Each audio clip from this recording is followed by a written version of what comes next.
Olá, hoje nós vamos falar um pouquinho sobre solubilidade, tá? Nossa aula de química de hoje. Solubilidade. A solubilidade, ela tá aí para química, né? Muito importante. A gente já viu um pouquinho nas aulas de forças intermoleculares, né? Falando um pouquinho de solubilidade. Como a solubilidade também é importante aí nesses casos, né? Haja vista que, de acordo com o, o vetor, né, momento dipolar, nós vamos ter também ali a saber, né, se uma molécula é polar ou apolar, de acordo ali se ela tem dois polos, né, ela é polar, se ela tem positivo e negativo, se ela tem só um polo só, se ela é negativo, se ela é positivo. Então, a partir desse momento, as questões de forças moleculares, elas tangem aqui também esse assunto, porque a solubilidade que também convém é sobre essa questão. É porque, uma vez que, né, que a, a solubilidade, ela está associada também com essa diferença de polaridade, tá? A solubilidade, ela está associada à polaridade porque polar vai dissolver polar e apolar vai dissolver apolar, né? Ou seja, em princípio, aquela máxima, né, bem recorrente, a gente já tem que polar dissolve polar, né? Polar dissolve polar, ou podemos colocar aqui, ó, polaridade, né? Polaridade.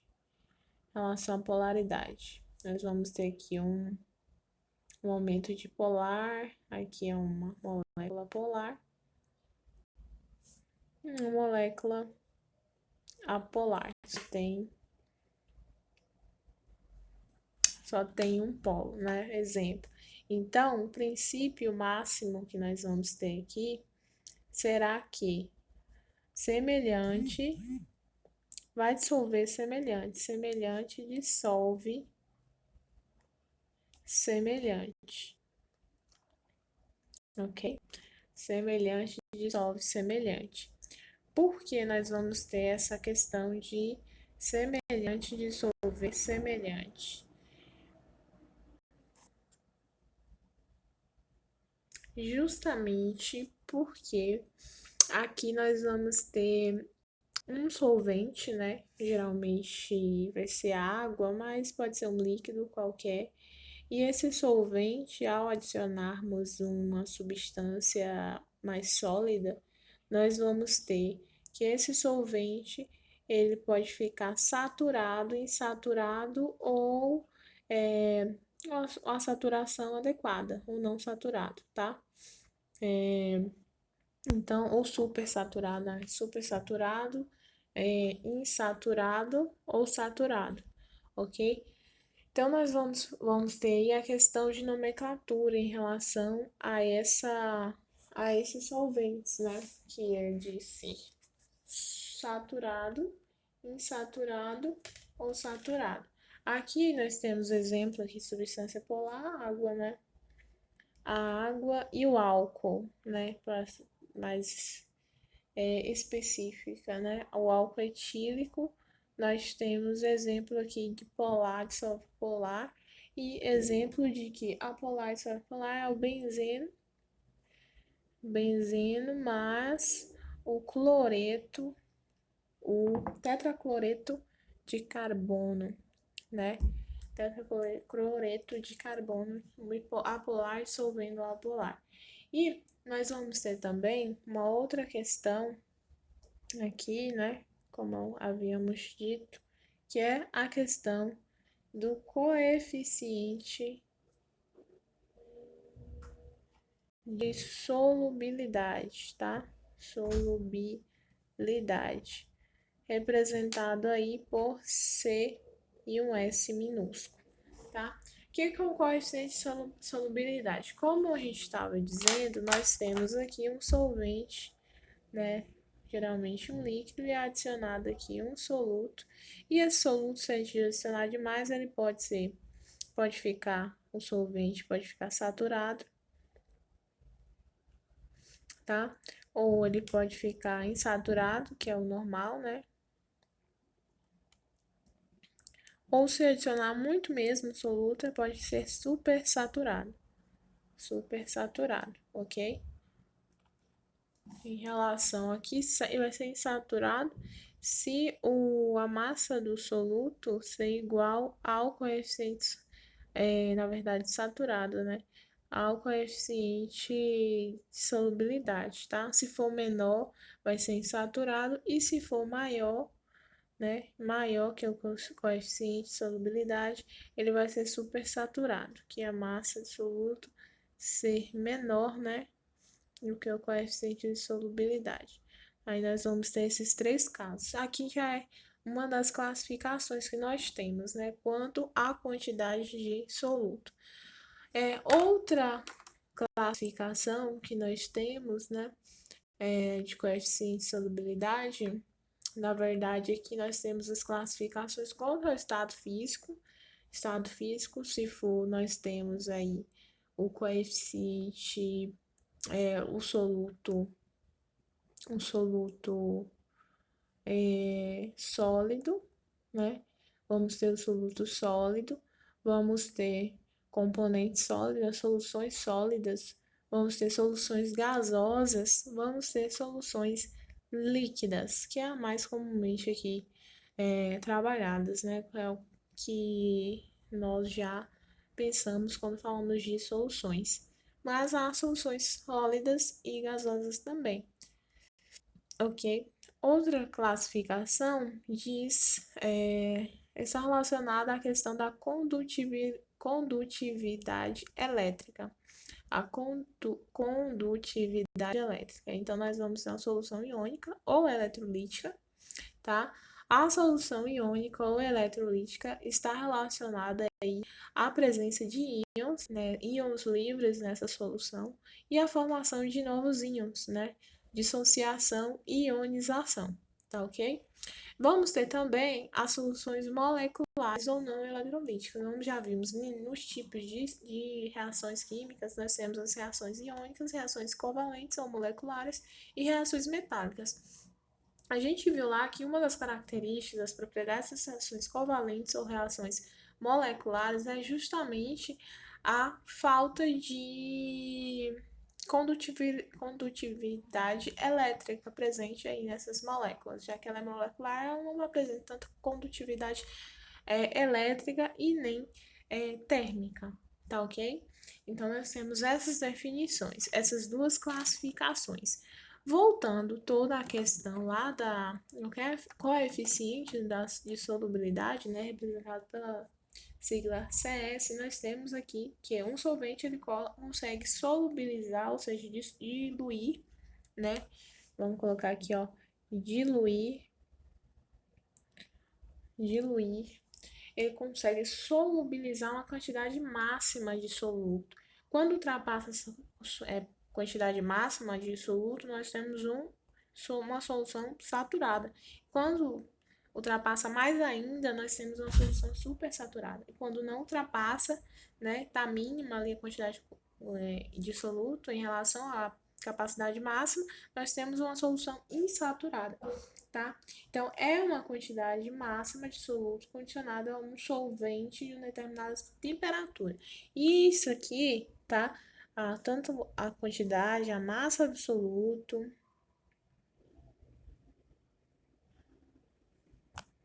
foca, massa do soluto, e também massa do solvente vai estar amplamente associada à temperatura, tá? Temperatura. Por que vai estar muito associada à temperatura? Porque se a temperatura aumentar, nós vamos ter uma solução endotérmica, tá? Solução endotérmica. E se a solução ela não aumentar, a temperatura não aumentar, diminuir, né? Aqui eu vou colocar menos, aqui eu vou colocar mais, para a gente entender, nós vamos ter uma solução exotérmica. Solução exotérmica, tá? Exotérmica. Exotérmica. Exotérmica. Ok? Então, aqui nós vamos ter uma solução A, uma solução B. Aqui uma solução endotérmica, tá? E aqui nós vamos ter uma solução exotérmica, ok? Solução exotérmica. Tá ok? Diferença de temperaturas também influencia o ponto de saturação, tá? O ponto de saturação. Outra nomenclatura para a gente pôr aí, outra definição, né? Ponto de saturação. E esse ponto de saturação ele vai estar associado com a temperatura, como eu havia dito. Outra questão importante de se falar é em relação à curva de solubilidade. Solubilidade. A curva de solubilidade ela também é muito importante. Por quê?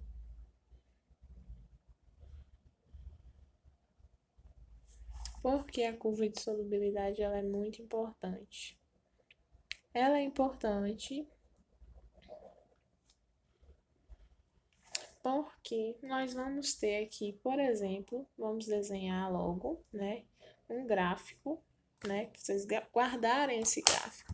Vamos ter, por exemplo, uma solução aqui. Esse gráfico, né, vai ser o último gráfico, né, que nós fizemos muito foi em física, né, pressão por temperatura, pressão por volume, por volume, por volume. Aqui nós vamos ter coeficiente de solubilidade por temperatura, tá? Que é o coeficiente de solubilidade, ele vai variar em função da temperatura. Aqui nós vamos ter, por exemplo, uma reta linear, nós podemos ter essa reta linear aqui, o A. Nós podemos ter também uma reta linear crescente e uma decrescente, né? Que é B. Nós podemos ter também uma curva, tá? Uma curva. E esta curva, representada por C, nós vamos ter aqui. Nós vamos ter aqui, né? Só para representar, aqui em gramas, né? Por gramas no solvente de água, por exemplo, se fosse do soluto e do solvente, tá? E a temperatura em graus Celsius, ok? No ar, nós vamos ter uma reta crescente e quando a gente tem aí o aumento de temperatura, nós vamos ter essa solução que eu havia dito antes, que é a solução endotérmica, tá? Endotérmica. Então, a dissolução está sendo facilitada aqui, tá? Facilitada. Ao mesmo tempo que nós temos a reta B, que é decrescente, onde a dissolução está sendo dificultada, tá? E aí, tanto que a gente tem um coeficiente de solubilidade abaixo, né? Aqui a gente pode ver, tá ok? Então, reta para cima nós temos uma dissolução endotérmica, reta para baixo nós temos uma dissolução exotérmica, tá? Temos também algumas questõezinhas para a gente adentrar essa questão de solubilidade, que é, por exemplo, se eles perguntarem qual é o coeficiente de solubilidade no sal a temperatura de 40 graus Celsius. Vamos supor aqui que aqui nós vamos ter 20 graus, aqui nós vamos ter 40 graus, aqui nós vamos ter 50 graus, tá? E aqui nós vamos ter 10, né, gramas, aqui nós vamos ter 30 e aqui, por exemplo, seria 40 gramas, tá? Então, ao fazer essas associações aqui, né, 40 ligado ao 30 e tal. Aqui também, ó, nós vamos ter essas ligações. Quando ele pedir, por exemplo, qual é o coeficiente de solubilidade do sal a 40 graus, a gente pega aqui no 40, né? Vai do 40, sobe, bate aqui na curva. Aqui é uma reta, né, gente? Mas a gente sempre tem esses gráficos, né, que falam que é curva, mas é uma reta, né? Não tem problema. Essa é a definição, né? A curva de solubilidade. Então, bate aqui na curva e acha o coeficiente de solubilidade. Então, é 30. A resposta para essa questão é 30 gramas, tá? Outra questão que pode perguntar seria, por exemplo, qual a massa de B que satura 1 kg de água a 50 graus Celsius? Aí você faz, por exemplo, uma massa de B, 50 gramas, por exemplo, aqui, ó, bate 50 gramas, estar para 100 gramas, assim como X, né, que ela quer saber, estar para 1000, né, que ela quer saber 1 kg de água, tá? Então, aqui X é igual a 400 gramas do soluto B para saturar essa solução aí. Ou então pode perguntar também qual a massa mínima de água para solubilizar 150 gramas do componente soluto C a 20 graus. Então, a gente vai em 20 graus, a gente vê que ali tem a questão de 30, né, gramas, né, solubiliza 30 gramas, né, e ali a gente tem uma regra de 3, né, a gente faz 30 gramas por estar equivalente a 100 gramas, né, de água, e 150 gramas dá quanto de água, né, a gente quer saber aí o solvente, a quantidade de massa do solvente, é só fazer essa regra de 3 sim, 3 igual nós fizemos aqui, tá? É bem simples. Tem outras questões, né, que visa aí questões mais teóricas, questões mais práticas, mas é só a gente usar a regra de 3 simples, ok? Então, esse é o nosso conteúdo aqui de solubilidade, muito importante a gente saber, ter esse conhecimento sobre solubilidade, quão uma substância ela pode ser diluída ali naquele solvente, né? E para a gente saber se ela pode ser diluída ali naquele solvente, a gente tem que entender se aquela substância, as duas substâncias são polares ou apolares, tá? Para saber se elas vão diluir ou não. E o grau dessa diluição, né, dessa solubilização, está relacionado com o coeficiente de solubilidade, pode ser visível mais ainda na curva de solubilidade. Lembrando que tudo isso é amplamente dependente da temperatura, ok? Temperatura ela pode deixar uma solução mais solúvel ou menos solúvel, tá? Então, essa nessa aulinha, né, sobre solubilidade. Muito obrigada e até a próxima.